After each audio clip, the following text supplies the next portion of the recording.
Halo, ketemu lagi di channelnya Irma Safitri.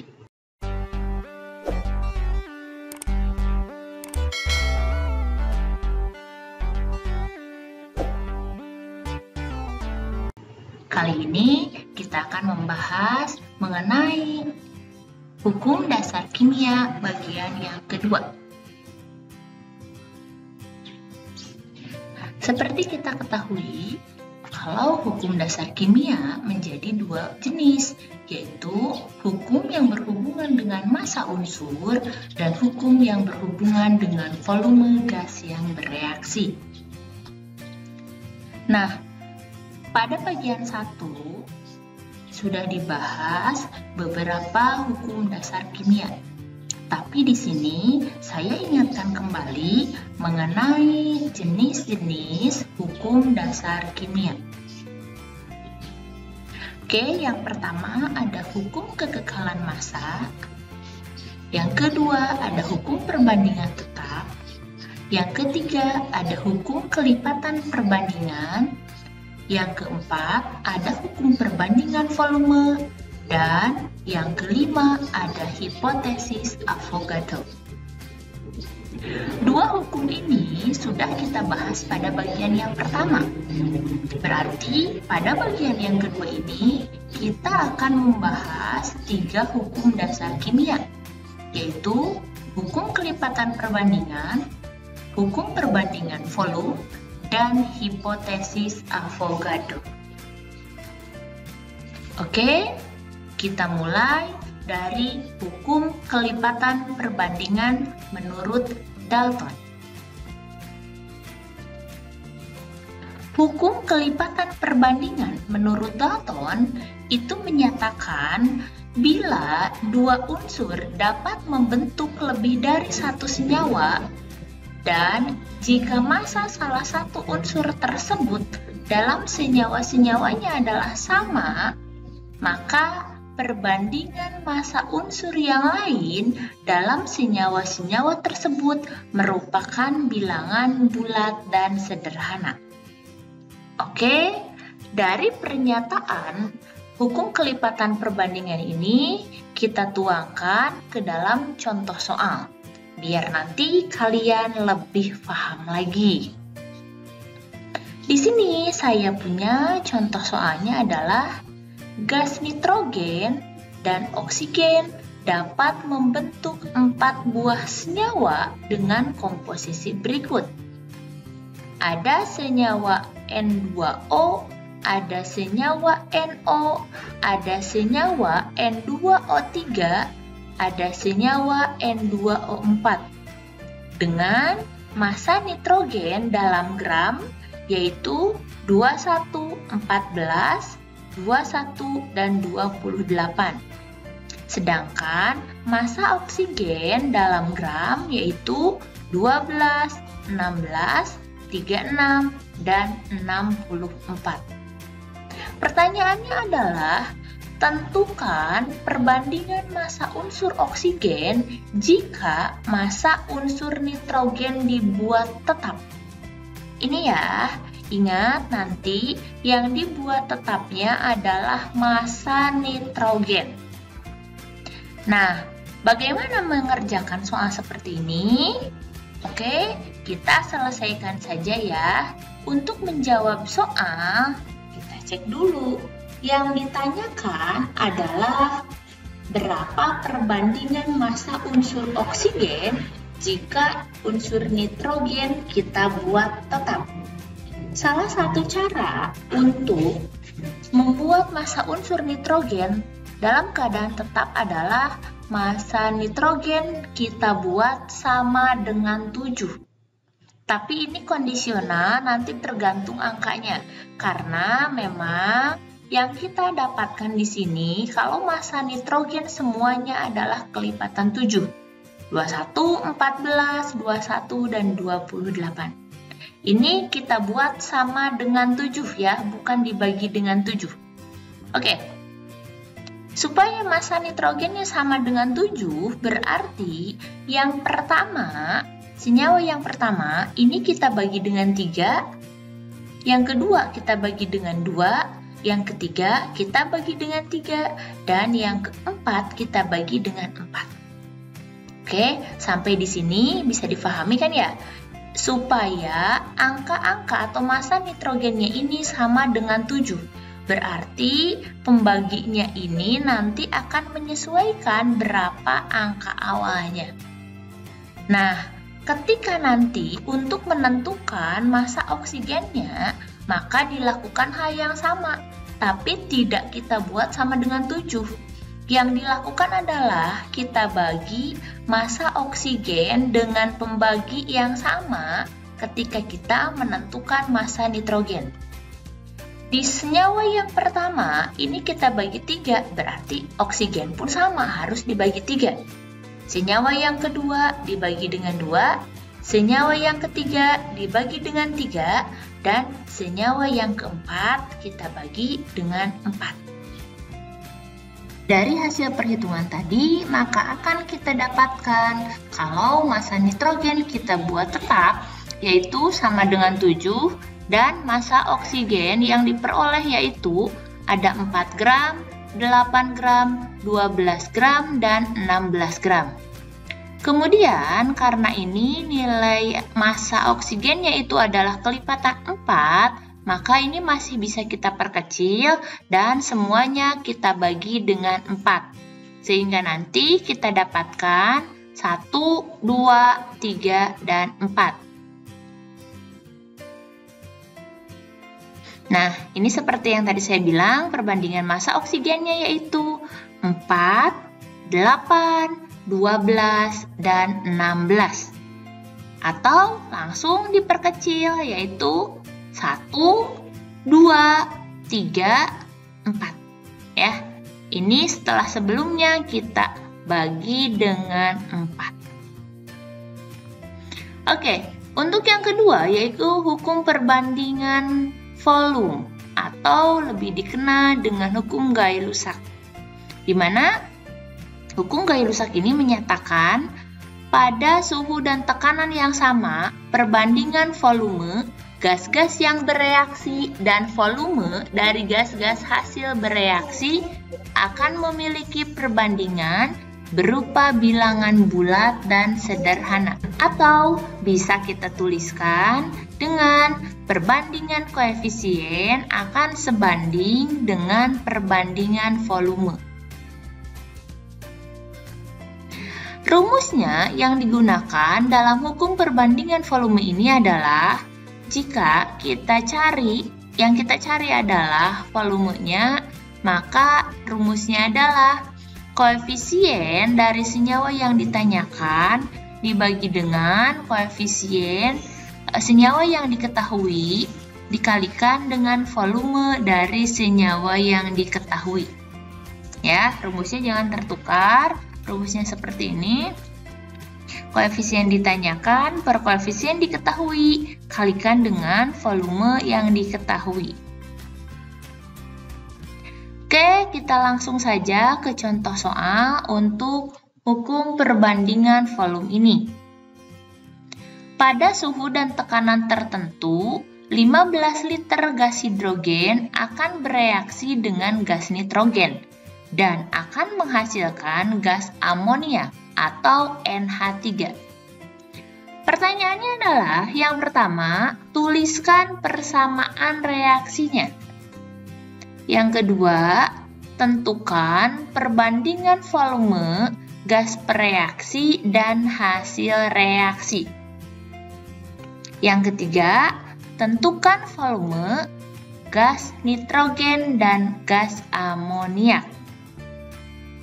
Oke, sudah cukup jelas soalnya. Mari kita jawab. Kita mulai dari yang pertama, yaitu kita tentukan dulu persamaan reaksinya. Ya, persamaan reaksinya adalah N2 ditambah H2 menjadi NH3. Karena ini belum setara, berarti kita setarakan dulu menjadi nitrogen atau N2 ditambah dengan 3H2 akan menghasilkan 2NH3. Dan pertanyaan yang kedua yaitu berapakah perbandingan volume dari nitrogen, hidrogen, dan amonia. Oke, perbandingannya adalah kita ikuti angka koefisiennya. N-nya 1 berarti kita tulis 1, H-nya 3 berarti kita tulis 3, dan NH3-nya 2 berarti kita tulis 2. Maka perbandingan volumenya adalah 1:3:2. Kemudian, untuk yang C, ketika yang ditanyakannya itu adalah volume gas nitrogen dan volume amonia. Kita mulai dari volume gas nitrogen dulu. Karena yang sudah diketahui volumenya adalah hidrogen, maka di sini hidrogen berperan sebagai gas yang diketahui. Ya, rumusnya kita dapatkan seperti ini. Ketika kita ingin mencari berapa volume gas nitrogen, yaitu koefisien N2 per koefisien H2 dikalikan dengan volume H2. Oke, kita masukkan angkanya, yaitu koefisien N2-nya 1, koefisien H2-nya 3. 1/3 dikali 15 liter dari volume H2 yang diketahui, maka kita dapatkan volume gas nitrogennya adalah 5 liter. Kemudian, ketika yang ditanyakannya adalah volume gas amoniak, berarti koefisien NH3 dibagi dengan koefisien H2 dikalikan dengan volume H2. Maka kita tuliskan persamaannya 2/3. Ingat, ini diambil dari koefisien yang sudah kita cari di pertanyaan yang A. 2/3 kalikan dengan 15 liter. Maka akan kita dapatkan volume gas amoniak atau gas NH3-nya adalah 10 liter. Oke, itu tadi tentang hukum perbandingan volume atau Gay-Lussac. Selanjutnya, kita akan membahas mengenai hipotesis dari Avogadro. Di mana hipotesis Avogadro itu menyatakan bahwa pada suhu dan tekanan yang sama, semua gas yang memiliki volume yang sama akan memiliki jumlah molekul yang sama. Atau di sini bisa kita tuliskan kalau perbandingan volume dari suatu gas itu akan sama dengan perbandingan jumlah molekul pada gas tersebut. Oke, langsung saja kita tuangkan ini ya ke dalam suatu persamaan di mana hukum Avogadro mengatakan bahwa 1 mol gas pada keadaan STP akan menempati volume 22,4 liter. Sedangkan 1 mol gas akan mempunyai 6,02 kali 10 pangkat 23 partikel dasar, baik itu atom atau molekul dari suatu zat. Buat yang masih bingung, keadaan STP ini adalah keadaan standar, yaitu pada suhu 0 derajat Celcius dan tekanannya 1 atmosfer. Rumus yang dipergunakan yaitu nanti jumlah partikel 1 per volume 1 sama dengan jumlah partikel 2 per volume 2. Di mana di sini ini ya JP itu jumlah partikel dan vol itu adalah volume dari suatu gas. Berarti nanti ketika kita membandingkan antara keadaan pada senyawa yang pertama dan keadaan pada senyawa yang kedua. Oke, di sini saya punya contoh soal yang pertama. Diketahui reaksi ada N2 dalam keadaan gas ditambah dengan 3H2 dalam keadaan gas akan menghasilkan 2NH3. Ya, ini adalah reaksi pembentukan amoniak ya. Jika pada 1 liter gas nitrogen terdapat N molekul hitunglah jumlah molekul H2 yang bereaksi dan jumlah molekul NH3 yang terbentuk jika reaksi berlangsung pada temperatur dan suhu yang sama. Oke, ketika nanti kita membahas atau menjawab soal seperti ini, yang pertama harus diperhatikan adalah kita tuliskan lagi reaksinya ya.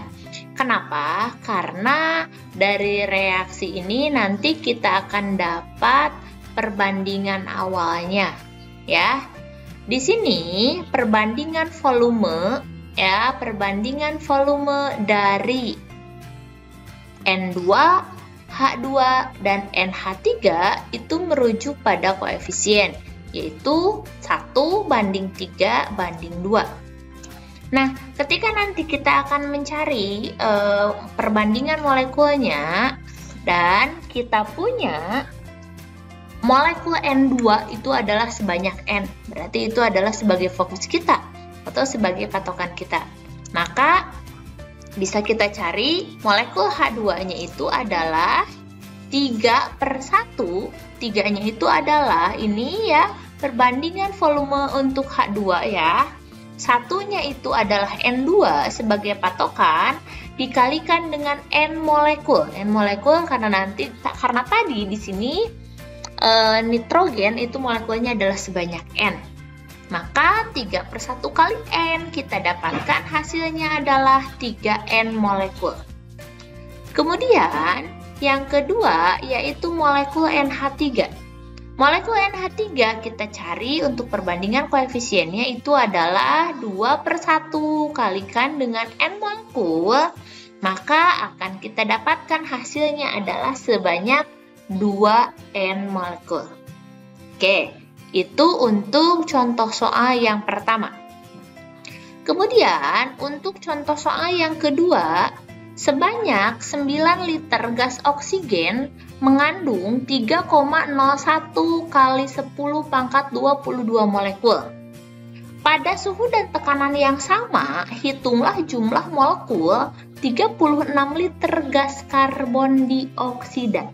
Oke, kalau tadi di soal yang pertama jumlah molekulnya kita tuliskan dengan N saja. Kalau sekarang angkanya sudah muncul yaitu 3,01 kali 10⁻²². Oke, kita jawab untuk soal yang kedua ini. Oke, untuk menjawab contoh soal nomor 2 yaitu pertama kita tuliskan dulu rumusnya. Jumlah partikel CO2 dibagi dengan volume CO2 sama dengan jumlah partikel O2 dibagi dengan volume O2. Kemudian yang ditanyakan di sini adalah jumlah partikel CO2. Maka rumusnya itu adalah volume CO2 dibagi dengan volume O2 kalikan dengan jumlah partikel O2. Jumlah partikel O2-nya sudah kita dapatkan dari soal atau sudah diketahui di soal, yaitu nilainya adalah 3,01 kali 10⁻²². Kemudian, kalau sudah kita dapat rumusnya, kita masukkan saja ke persamaan ini. Volume CO2 itu adalah 36 liter dibagi dengan volume O2 yaitu 9 liter dikalikan 3,01 kali 10⁻²². Maka di sini kita dapatkan hasilnya untuk jumlah partikel CO2 adalah 1,204 kali 10⁻23 molekul. Nah, oke, adik-adik, itu tadi materi tentang hukum dasar kimia bagian yang kedua, di mana di sini kita membahas mengenai hukum Dalton, hukum Gay-Lussac, dan juga hukum hipotesis Avogadro. Terima kasih sudah menyaksikan video kita kali ini. Jangan lupa untuk dukung terus channel kita dengan cara subscribe channelnya dan nyalakan notifikasi loncengnya supaya kalian dapat update informasi mengenai pembelajaran kimia yang lainnya. Oke, terima kasih. Sampai jumpa di video selanjutnya.